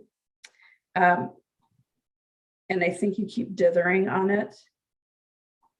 And you're just getting a confirmation that whatever you must have had a thought about, this is the answer, or this is what it's meant to be. And then you like second guessed yourself. They're confirming that whatever you thought, that initial thought was real, true. And then this opportunity to learn great lessons from those Akashic records. The Akasha carries everything. It's an ethereal living being. And books are just the way, the Akashic records, the books are just the way that we envision reading that, because it's such an ethereal energy that carries, all the stories, every possibility, every potentiality. And the book just contains the little images in an order that you need to look at in order to understand that line. And you're being challenged to go start looking into that for yourself. Yeah, I like this card. I can't remember ever having pulled this card from this deck. Anyway. So I'm assuming you want a card from Desiree. I'm sure you do. Lovely, Desiree. For the other Michelle, we have three Michelle. Yeah, past life healing. That's so interesting. I think about Akashic records. I think about past life healing, and past life healing is so transformative. Like when you can tap into like past, because a lot of times with past life healing, you'll only be given like to receive information of what you need that's going to help you in this life. But yeah, it's very transformative. Oh, I cannot make this up, yo. I cannot make this up. The Six of Cups. The Six of Cups. Past life energy. Past life energy. Yeah, I swear. Mirror of the three. Mirror of the Three of Cups, right? You've got 6 cups. It's like the mirror of the 3. Anyway, go ahead. That is insane. So when anytime I see six of Cups, I think nostalgia. I think about like past life energy, which is a direct relation to the Akashic records, because the Akashic record holds everything, like all of our past lives. So I feel like going back into the Akashic, going back into past life, and being able to, and you can even ask the universe for this. And a lot of times it'll come in your dreams. You can ask the universe, like, what do you need to know in order to help you grow in this life? And a lot of times you'll have dreams where, and for instance, I had a dream because I had this fear with my children. I have 4 kids, and I always wanted to keep them so close to me. I was so scared that something was going to happen to them, like, especially when they were little, even as they got older. Well, I had a dream that I was in a train station, and it had to be in like the 1800s. And in that time, we didn't have phones and internet and stuff like that. You only had the guy that is that speaks to the other people in the train station, and the train stations were full. And I lost my kids in the train station. I woke up crying, crying. It felt so real, like I lost my kids in the dream, and I think I died that way. And I think that fear carried on into this life. So I had to heal that.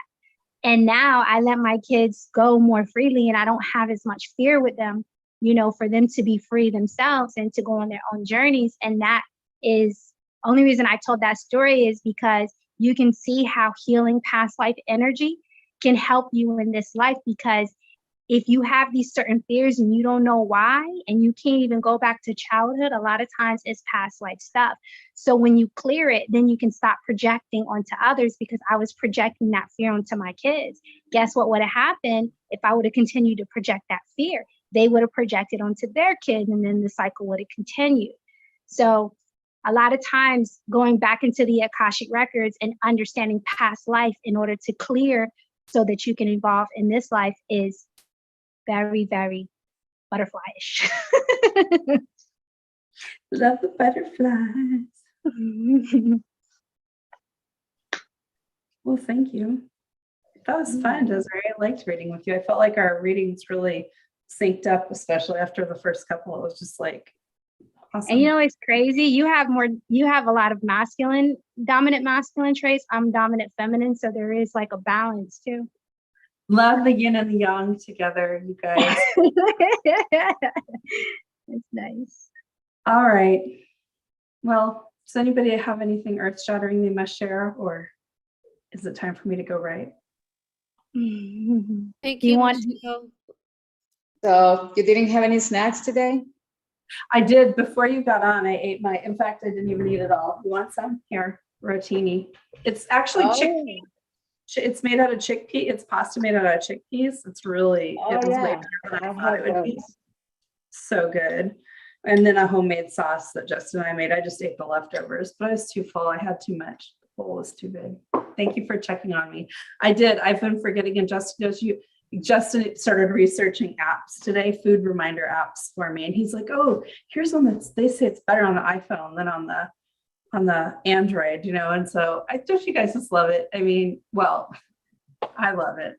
I love being in such balance with him and him taking care of me in that way where I'm not taking the time to go look up something to help myself, but he's willing to do that. And he knows exactly what I'll like. He knows what'll work is more the trick. He knows what will work for me.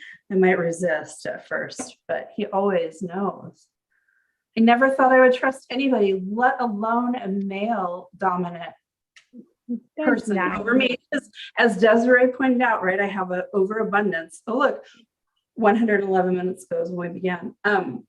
That strong masculine energy and independent spirit, but I love that Justin does that for me. It's nice. So he switches into feminine energy. Takes care of me, yeah. Yep. Oh, And that's you guys good. know, he is much more comfortable with his feminine energy than most male-bodied souls. Well, that's good. Yeah, I love it. I love it. I have to have it because my heart is. Oh, that's good. All right. He's macho man. No, he's not at all. Like, he's so Sweetheart. good. If he needs to be able to do something manly, right? Like if he needs to be able to wield a monkey wrench, he totally knows how and does it. But it just isn't, it just sort of is, right? There's nothing about it. So, yeah. He just texted me. In fact, you guys, he goes, the bus is being worked on. Low hydraulic fluid light came on. I will call you when I get to Tigard at 8:19. So, that must mean that he can't call. Oh, right, because there's somebody there working on it. I'm sure he can't pick up his cell phone and call me. Oh, that 19 number again. And 8 is infinity, eternal. Yeah. Oh, you're right. I go, okay, that's the first experience. And he goes, yes, I know. It's on my list, leaving Washington Square. So anyway, he was just letting me know how he was and that he misses us. He misses you guys. Oh, hey, who wants to see? I know I keep saying I'm going to go. And then I'm like, oh, wait, what about this? Sorry. Do you guys want to see? I want to show you. You can look if you want. You don't have to. I want to show you some pictures by the artist that is going to do my tattoo. This guy, I cannot wait to meet him. He should be in this soul tribe. I could just tell this tattoo artist. I just can't wait to meet him because I know that he and I are supposed to cross paths, just as I know with, everybody. Anyway, so it's going to be a dragon and a phoenix. Check out this dragon. Can you guys see that? His dragons are unbelievable. Hey, That's nice. you should have so been in my class on the elemental dragons that I'm teaching right now. Right? Loved it. And then the other half of it, the part coming up from the ankle is going to be a phoenix. And I haven't seen any of phoenix that he's done, but this is the peacock. When I saw that, I was like, okay, I'm not even going to worry about the phoenix. Oh, it's too bad. Oh, it's so too bad that, you know what, Desiree, before you go, help me. Mhm. I would like to pull cards for, and we'll just do real quick readings on here. We'll keep them short because they're not here to interact. Mariah, and you guys, who else didn't get one? Did Amanda get one? I think so. Did I? Oh yeah, I read for Amanda because she was off. Who else was on that had to leave besides Mariah? Well, I can't remember. Now I feel bad. Which one was Mariah? Mariah was She the was one who had to go real suddenly from being yelled at. Okay. It was probably her mom. I was gonna go, and then I just came on my computer. My phone died. That's why I was talking about being I was past life. It's funny you said that. I had many memories of past lives with military. So Oh, war. yeah, a lot. War. hmm I was even Oh, like a wow. nurse on like military battlefields and stuff. I don't even know how I know stuff like my daughter's like, you could have been a nurse. I'm like, yeah. And then I had this really cool conversation with a nurse at the hospital. I get along with nurses so well. And she was like, yeah, and I'm a teacher. And she was like, we kind of do the same thing, right? And I was like, yeah, in a way, right? Like, That's it right there. That's your healing. You were a nurse. You had to help people. And you probably were in a time when people were massively dying. It could have been war. It could have been tribes being like taken out. And you were constantly seeing people needing healing and help. And you probably couldn't help a lot because it was so many and it was in numbers. So now in this life, you're overly giving. And that's why your lesson in this life is to be in that situation where you're helping and you're helping heal, because that's past life energy. But you have to learn to balance that, because now you have to heal that so that it's not wounding you and you're not projecting it onto yourself and others, so that you can take a step back and, you got to heal that. You got to heal that. yeah, no. And I showed Maureen a picture of me in the Wild West. Oh my God. She's like, Amy, that's you. I'm like, yeah, it is. Like, it's me. Like, I found myself, and my twin's like a big Wild West person. And he, it's crazy. Like, I hate Westerns. And I watched my first full Western from start to finish called 1883. And I was there. I had to heal a lot of stuff. So when you said tribes, I was like, oh my God, I saw the tribal people die. I was like, oh. Like I can't.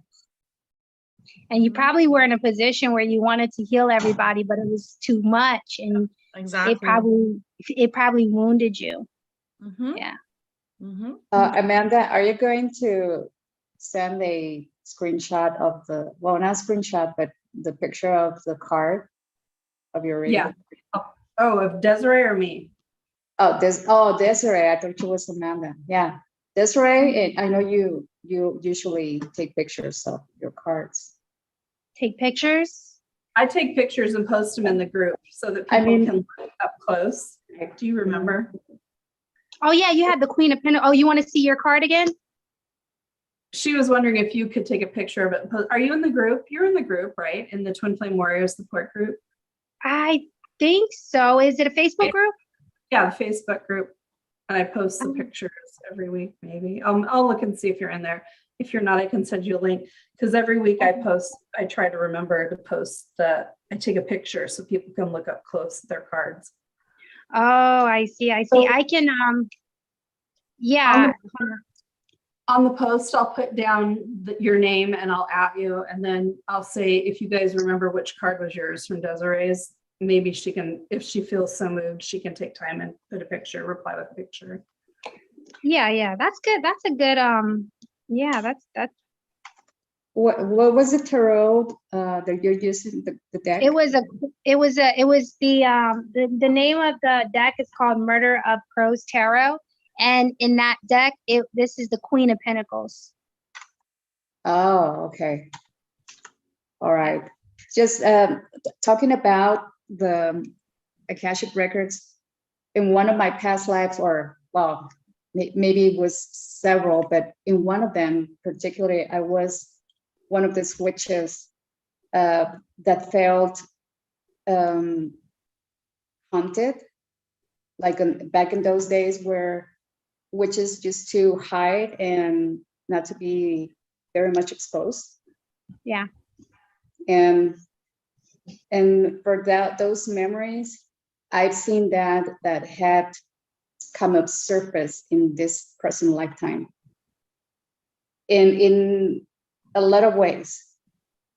But in one of those is that I wanted to be very much discreet about my spiritual path, like in a lot of groups or stuff, because I wouldn't like to be overexposed, but in a good way, not in a bad way. I don't mean it like kind of a shy way. Does it Not make to you feel be, vulnerable? huh? Does it make you feel too vulnerable? Not vulnerable. Well, I used to feel, not anymore, not at this time, but back like maybe 3 years ago, I still have this type of, well, yeah, part of vulnerability was, yeah, part of it. And also not to be prejudiced, like for people have prejudice about what my criteria was about spirituality.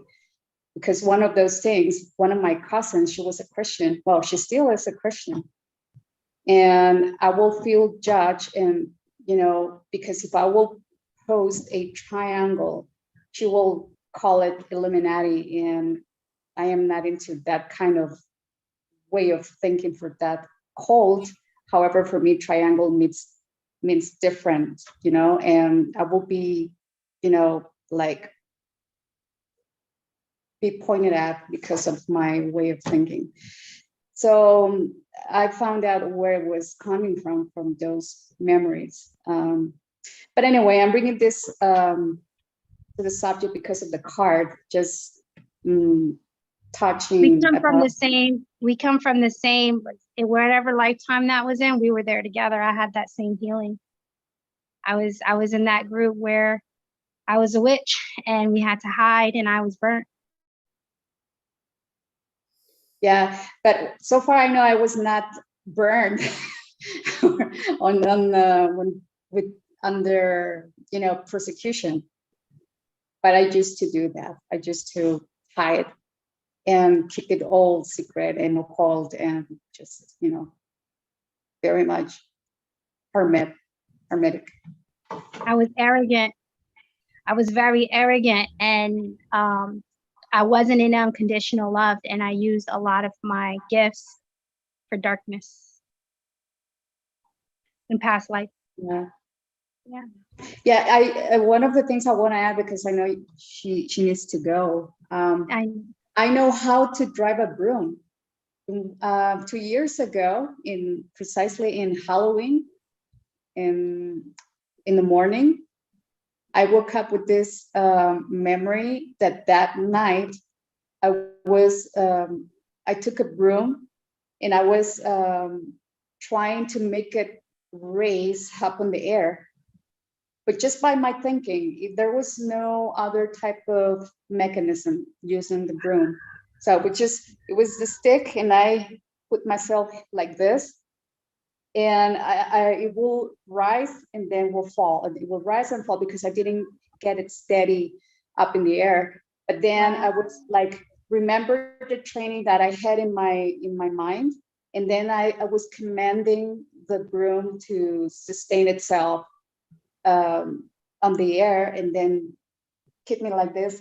And I was flying over some neighborhoods that I didn't know in my physical world or in my physical consciousness. But it was at night, and I was landing into some houses in the patios, and I was trying to people not to see me because it was very like a real time, like, I don't know, 6 a.m. in the morning before I wake up. Wow, that's And then when when I woke up, I had the sensation that I was really playing with the broom, but I don't know what room was that. I didn't keep it to me. I didn't bring the broom into my physical world. But it was very interesting to remember that. That is interesting. Yeah, kind of Harry Potter. And I'm not a Harry Potter, but I experienced it now. I know how it feels to It was very enjoyable. All right. Well, I pulled the card for Mariah. I'm just gonna post it, and you can do the same, Desiree. I'll make sure you're in the group. I think I was trying to see if you were in the group last time. I couldn't remember how to spell your last name, Desiree. Is that your Facebook name too? Yeah, so it's the same that's under the Zoom. Got it. All right. I love you all. Thank you so much for being here. Thank All you. right, good night. Bye. Good night. Bye.